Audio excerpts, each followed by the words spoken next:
विंगलोंग ने उनसे पूछा कि वे पैसे कैसे कमाते हैं। वे समुद्र में अवैध रूप से मछली पकड़ रहे थे और कुछ छोटे झींगे पकड़कर गुजारा कर रहे थे। वे काम पर नहीं जाना चाहते थे, उनके लिए काम करना असंभव था। वे अपने जीवन में कभी काम नहीं करेंगे, जीने का यही एकमात्र तरीका था। विंगलोंग सड़क पर स्तब्ध होकर चल रहा था। अचानक रेस्तरां की बॉस महिला ने उसे देखा। बॉस महिला विंगलोंग को देखकर बहुत खुश हुई। 5 साल वे काम नहीं कर सकते, उनके पास कोई बैंक खाता नहीं है, कोई बीमा नहीं है, कोई घर नहीं है, कुछ भी नहीं है। खाने पीने के बाद विंगलोंग बिल का भुगतान करना चाहता था। किंगलोंग ने अपने भाई से पूछा कि क्या हुआ। किंगलोंग उदास होकर बैठ गया।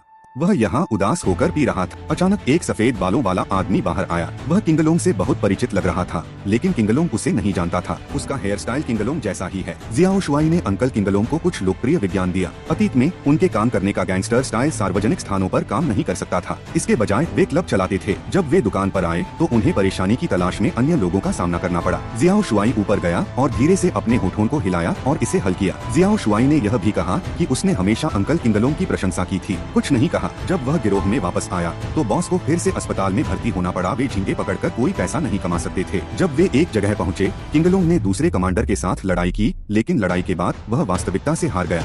किंगलोंग ने दूसरे कमांडर को दोष नहीं दिया। आखिरकार लोगों को जीना है। फिर भाई ने फिर से फोन किया और किंगलोंग को वह महिला मिल गई जिसे वह पहले पसंद करता था। जेल से रिहा होने के बाद शाओमी ने अपना नंबर बदल दिया था। अब उसने आखिरकार उसे ढूंढ लिया।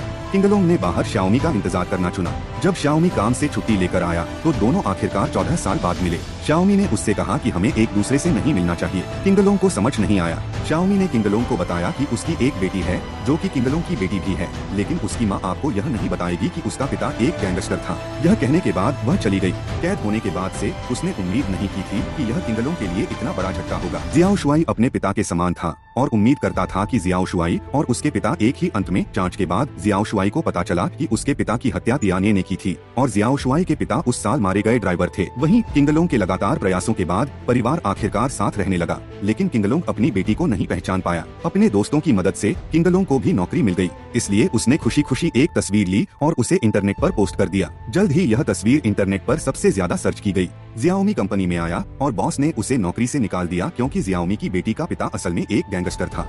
उसका एक दोस्त भी था जिसे उसके दोस्तों ने इसलिए पीटा क्योंकि उसने बेतरतीब ढंग से तस्वीरें पोस्ट की थीं और उन तीनों की नौकरी चली गई। जब यह भाई घर लौटा तो उसकी पत्नी बच्चों को लेकर भाग गई। जब किंगलोंग घर लौटा तो जियाओमी ने उसके अफेयर्स के कारण उसे डांटा। किंगलोंग फिर से एक इंसान बन गया। वह बॉस की पत्नी के पास शराब पीने आया। जियाओ शुआई ने किंगलोंग चाचा को बताया कि उसे उस हत्यारे का पता चल गया है जिसने उस साल उसके पिता की हत्या की थी। जियाओ शुआई बदला लेना चाहता था। किंगलोंग ने जियाओ शुआई से कहा कि वह अपनी माँ का ध्यान रखे। फिर वह अस्पताल आया। उसके दत्तक पिता की भी मृत्यु हो गई। अब उसे किसी चीज की कमी महसूस नहीं हो रही थी। किंगलोंग जियाओ मे के लिए एक संदेश